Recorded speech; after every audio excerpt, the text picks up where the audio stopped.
हमारे मूर्धन्य साहित्यकारों ने भारतीय पत्रकारिता को जो उत्कर्ष आयाम दिए हैं उसका दुनिया में कोई सानी नहीं।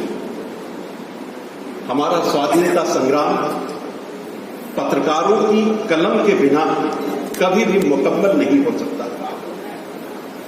पत्रकारों ने अपनी कलम का, अपने दिमाग का उपयोग जन जन में जागृति पैदा करने के लिए किया। और यूं ही नहीं कहा गया कि खींचो न तीर कमानों को, न तलवार निकालो, जब तोप मुकाबिल हो तो अखबार निकालो। क्योंकि अखबार की जो ताकत है, कलम की जो ताकत है, उस ताकत के समक्ष सत्ता की, व्यवस्था की, तंत्र की सारी ताकतें गौनी हो जाती है। नहीं शमशीर मेरे हाथ में तो क्या हुआ, है नहीं शमशीर मेरे हाथ में तो क्या हुआ, मैं अपनी कलम से ही करूंगा दुश्मनों के सर का। शायद इसीलिए ये कहा गया कि इस अंधियारे विश्व में दीपक है अखबार, सुपथ दिखावे आपको और आंख करत है चार। ये जो हमारी पत्रकारिता का गौरवशाली इतिहास रहा है, जहां विपरीत परिस्थितियों में भी फिरंगियों के विरुद्ध बगावत की मशाल को जलाए रखने के लिए कुर्बानियों के महाकाव्य लिखे गए, बलिदानों की गाथाएं गढ़ी गई और अंततः इस मुल्क को आजादी का सूरज नसीब हुआ। चटकाई जिन्होंने चिंगारी और जो बिना अपनी गर्दन का मोल मांगे ही सूली पर चढ़ गए, ऐसे रण बांकुरों के सम्मान में यदि कलम न लिखे तो वो कलम सही अर्थों में कलम नहीं है। सफर में मुश्किलें आए तो हिम्मत और बढ़ती है, और कोई रास्ता रोके तो जुर्रत और बढ़ती है। अगर बिकने पे आ जाओ तो घट जाते हैं दाम अक्सर, न बिकने का इरादा हो तो कीमतें और।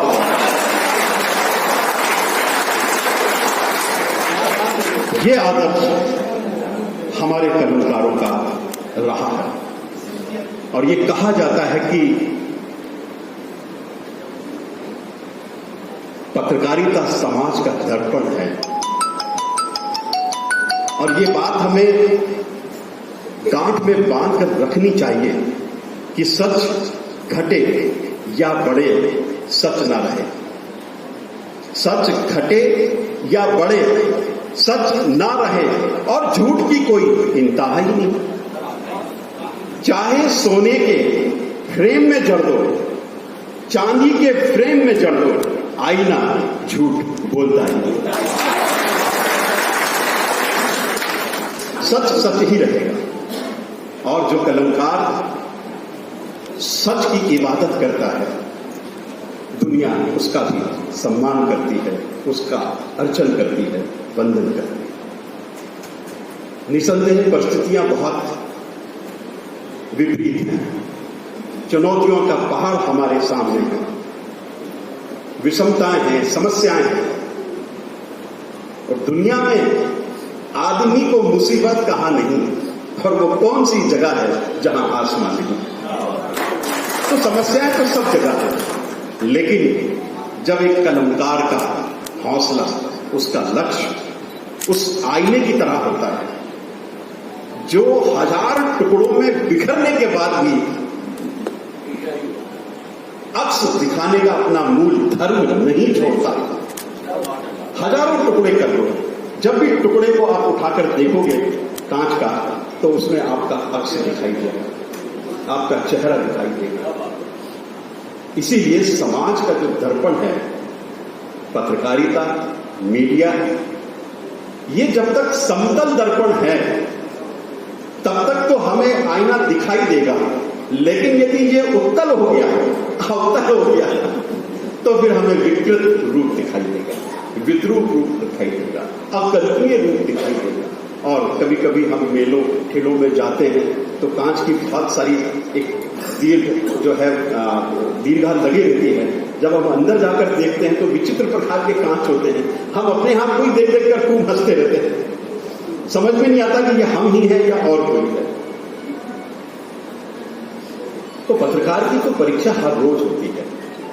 अखबार जब लोगों के हाथ में जाता है तो हजारों उसके परीक्षक हो जाते हैं, समीक्षक हो जाते हैं, क्योंकि उत्तर पुस्तिका के तरह ही अखबार होता है। हर व्यक्ति अपने अपने ढंग से अपनी रुचि के खबरों को उसमें खोजता है, देखता है। और सबसे बड़ी विडंबना ये है पत्रकार की कि उसे खबरों को खोजना, उसकी प्रामाणिकता को बनाए रखना, निष्पक्षता को बनाए रखना और सही समय पर खबर को खबर बनाना, ये सबसे बड़ी चुनौती का काम होता है। और खबर सही समय पर खबर ना बन पाई तो खबर की ताजगी बासी हो जाती है, खबर की महत्ता घट जाती है, कम हो जाती है। आज के बदले हुए परिवेश में मीडिया ने क्रांतिकारी बदलाव आया है। अब पाठकों का संकट निरंतर बढ़ता जा रहा है। भाषा के जो संस्कार पत्र पत्रिकाओं में हमको मिलते थे वे अब नहीं मिल पा रहे। हर व्यक्ति व्यस्त है, एक छोटा सा उपकरण उसके हाथ में है, पास में कौन बैठा है, इधर कौन बैठा है, सामने कौन है, पीछे कौन है, वो मशगूल है, बिल्कुल पूरी तरह से उसमें डूबा हुआ है। मीडिया ने पत्रकारिता के आयाम को बहुत बदला है। अब खबरें किसी की बंधक नहीं रही है, खबरें आजाद हो गई हैं। वे पक्षियों की तरह उड़ान भरती हैं, पल भर में सारी दुनिया में पहुंच जाती है। जैसा कि आईजी साहब ने कहा कि खबरें अब लोकतांत्रिक हो गई, मैं बिल्कुल इस बात से सहमत हूं कि खबरों की लोकतांत्रिकता का जो उन्हें संस्पर्श मिला है उससे तो मुझे लगता है कि कई क्षेत्रों में इन्होंने अपने निजी गणतंत्र स्थापित कर लिया। नारद का उदाहरण भी आपने दिया, लेकिन मेरी दृष्टि में सबसे महत्वपूर्ण जो आदर्श कलमकारों के समक्ष हो सकता है वो क्रांति दर्शी और सामाजिक क्रांति के अग्रदूत कबीर का दर्शन हो सकता है, जो हमेशा कागज की नहीं आंखन की देखी बात कहते हैं। ना काबू से दोस्ती और ना काबू से कैद। लोकतंत्र में लोकतंत्र की बुनियाद को मजबूत बनाने के लिए, लोकतंत्र को वरदान बनाने के लिए मीडिया ने अप्रतिम योगदान दिया है। और मीडिया यदि अपने इस गुरुतर दायित्व को न निभाए तो आप कल्पना करिए किस तरह से जंगल राज की स्थापना हो जाए, कितनी विडंबनाएं विद्रूपताएं पड़ जाए। जब भी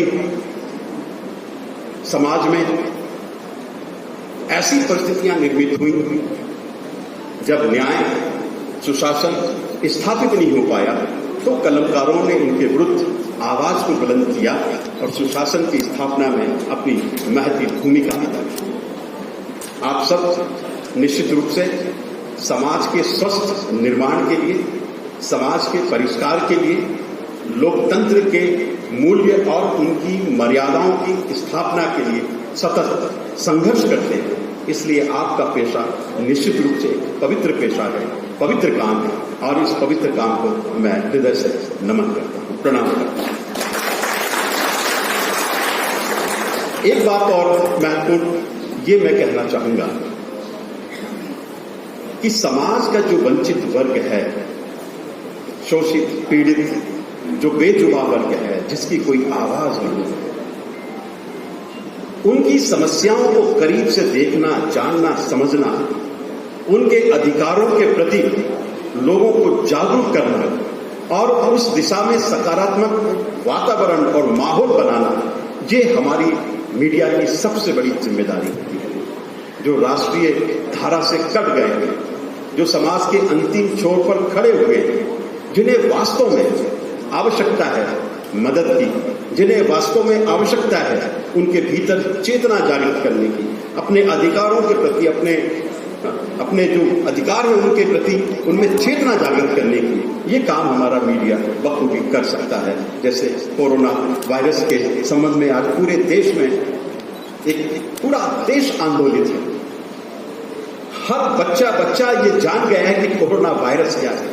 और मैं तो बड़ा शुक्रगुजार हूं कोरोना वायरस का कि आज केवल हमारे देश में नहीं, पूरी दुनिया के लोग अब हाथ जोड़कर प्रणाम करने की भारतीय परंपरा का सम्मान कर रहे हैं, उसे अख्तियार कर रहे हैं, उन पद चिन्हों पर चल रहे हैं। और निश्चित रूप से हाथ जोड़कर प्रणाम करने की जो हमारी परंपरा है, निसंदेह बड़ी महान परंपरा है।